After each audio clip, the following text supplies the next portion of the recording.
Austin, Texas. May 11th, 2022. It's a Wednesday night. A 25-year-old woman is inside her friend's house. She just finished a long drive. She's tired. She's happy. She has a race in 2 days that the entire cycling world is watching. She has no idea that someone followed her here. She has no idea that someone has been watching her for weeks. She has no idea that the last few minutes of her life are already ticking down. And by the time anyone realizes something is wrong, she is already gone. The cycling community called her the most exciting talent they had seen in a generation. Her coaches called her once in a lifetime. Her competitors called her the one to beat. And someone out there called her something else entirely. A threat. This is the story of Moriah Wilson, and the person who decided she needed to die. Before we talk about what happened that Wednesday night, you need to understand who Moriah Wilson actually was. Because this is not just a true crime story. This is a story about what jealousy looks like when it goes completely off the rails. And to understand that, you need to understand exactly what someone decided to take from this world. Moriah Wilson grew up in New Hampshire. Total New England kid. Grew up outdoors, skiing, hiking, the whole thing. She was the kind of person who was just built for movement. Built for competition. Built to push herself past every limit most people would stop at. She found gravel cycling in her early 20s, and that was it. That was her thing. Now, if you don't know gravel cycling, let me put it in perspective real quick. This is not your casual Sunday bike ride. Gravel cycling means racing hundreds of miles on dirt roads, gravel paths, through mountains, through conditions that would make most people quit within the first hour. It is brutal. It is relentless. And it takes a very specific kind of person to not just survive it but dominate it. Moriah Wilson dominated it. By 2022, she was winning everything she entered. Not just competing. Winning. She had stacked up victories that had the entire sport buzzing. Sponsors were calling. Major races were putting her name on the promotional material. People who had been in cycling for decades were saying they had never seen anything quite like her. And here is the thing that every single person who knew her said, without exception. She was genuinely kind. Not the PR version of kind. Not the kind that shows up for cameras. The real kind. Coaches, competitors, fans, people who had only met her once at a race. They all said the same thing. Moriah was humble. Moriah was warm. Moriah made you feel like the most important person in the room even when she was the one everyone was there to see. She was 25 years old.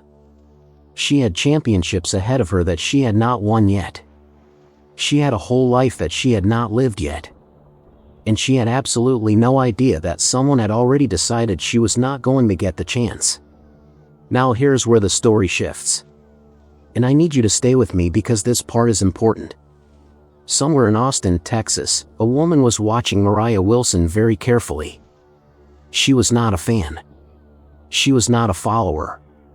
She was someone who had decided, at some point, that Moriah Wilson was a problem that needed to be solved. I am not going to tell you her name yet. Because I want you to understand first exactly what was going on in her head.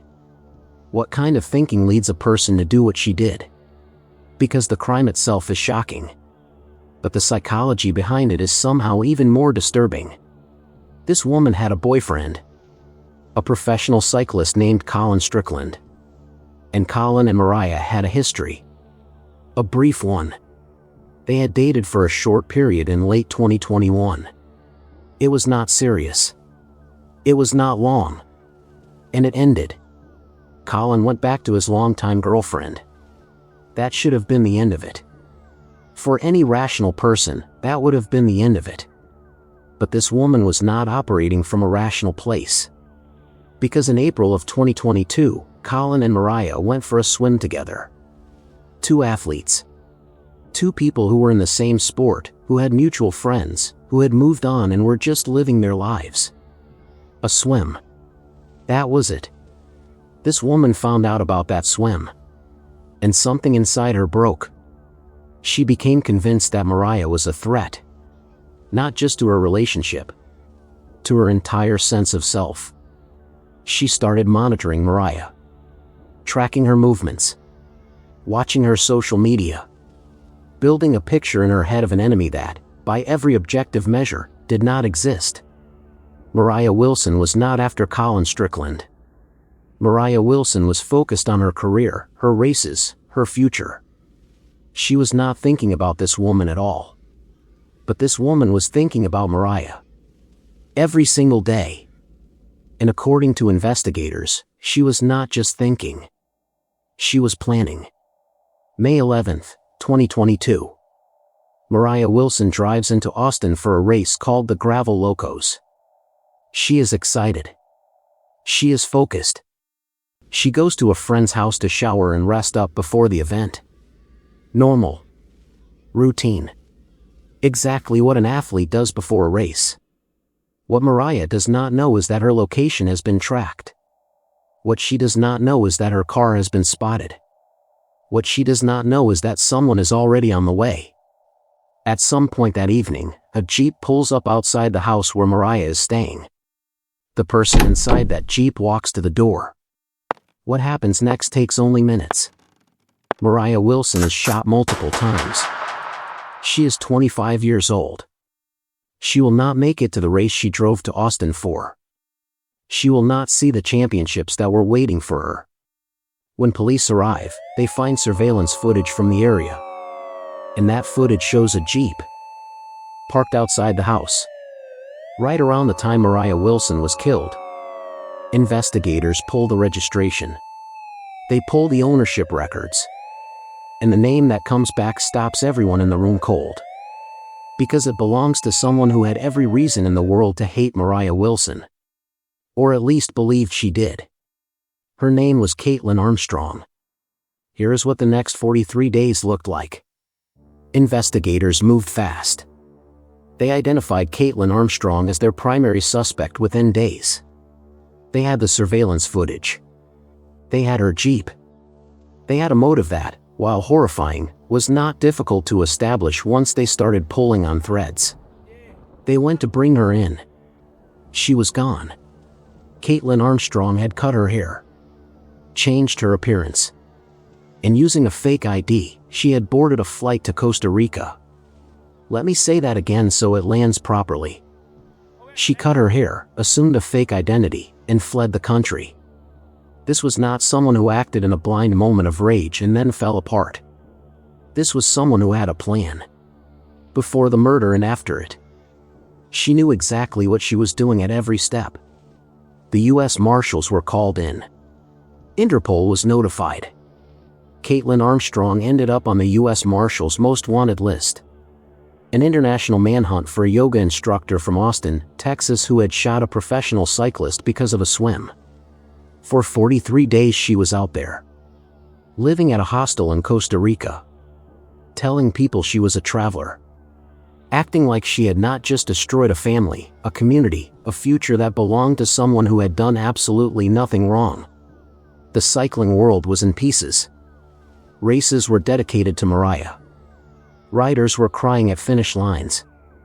An entire sport was trying to process the fact that one of its brightest stars had been taken out by someone she barely knew. And Caitlin Armstrong was on a beach. In June of 2022, U.S. Marshals tracked her down in Santa Teresa, Costa Rica.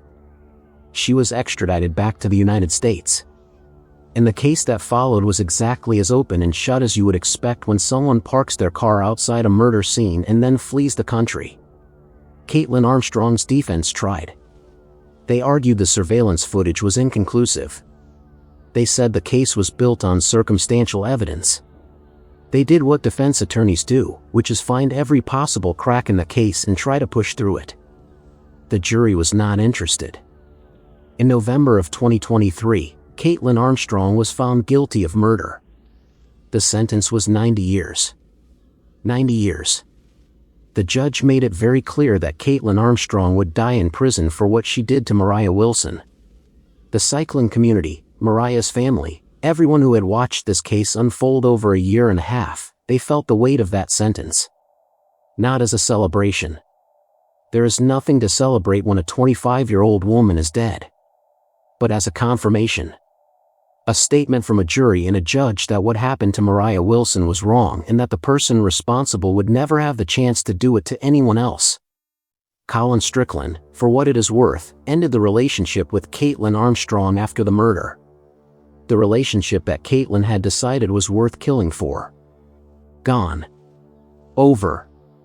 The thing she threw away everything for, including her own freedom, ceased to exist anyway. I want you to sit with that for a second.